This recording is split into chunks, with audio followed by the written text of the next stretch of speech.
Alright guys, it is the professor here to teach you how to wrap cables. Now, there are three major ways to wrap cables. Before you can wrap any cables, sometimes you have to untangle someone else's mess.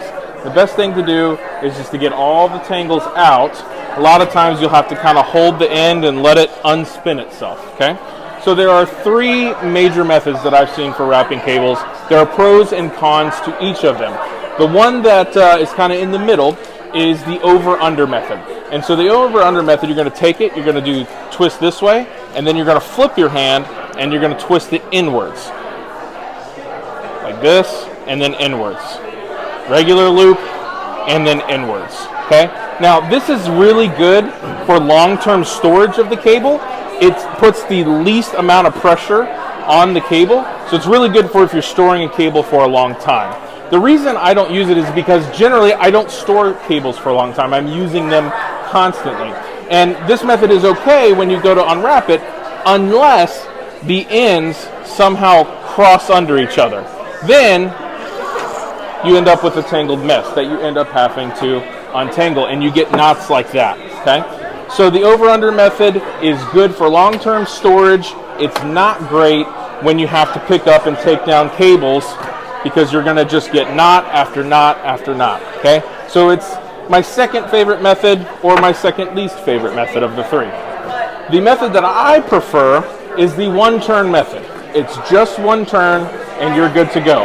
Once you have gotten all of your knots and everything out of the cable, you just grab one end, doesn't matter which end. If you do have a cable tie, I don't have an example near me, I'll show you in another cable. If you have a cable tie, you usually want to have that end in your hand, whichever it is. All you're going to do is grab it, turn out, and stick your thumbs together. Grab it, turn out, stick your thumbs together. And you can do different lengths, but that's the one-turn method. Easy, okay? When you get a little bit faster, you can even just kind of flick your wrist, and it's like that. Boom. Just a little pinch and roll of the fingers, okay? While you're getting started, and get close in on this, okay? While you're getting started, grab whatever length you want to make the loop, turn your wrist out, and put your thumbs together. Wrist out, thumbs together. Grab your length, wrist out, thumbs together.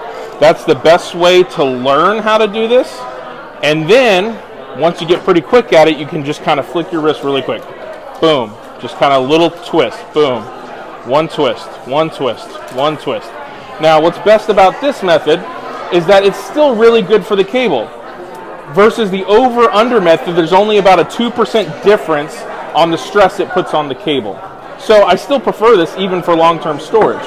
Now you want to get all of those nasty twists and turns. If you feel resistance in the cable, hold up the end, get all that resistance out, one turn, one turn, one turn, and then you're good. Now I can grab this cable, follow me over here. I can grab this cable, grab one end of it, and I need to get it to the other end of the stage. Boom, all the way across, no tangles. Now it may catch up a little bit, but you can see it's not actually tangled. It's not knotted, okay? So that's the one-turn method. And you can use this on any cable. So for instance, these braided cables are really good. They protect the cable, and they are harder to kind of kink and knot up. So once you get all your knots out, do that early. Again, I always recommend grabbing the end with the cable tie on the end. One turn. See, I try to turn it, and it kind of resisted a little bit. That's why I got to shake the rest of it out. One turn, one turn, one turn. I just keep doing that. Get resistance, shake it out. One turn, one turn, one turn, one turn. Boom. Then I can take my cable tie, wrap that up when I need it. Even if the ends cross, I can still toss it out.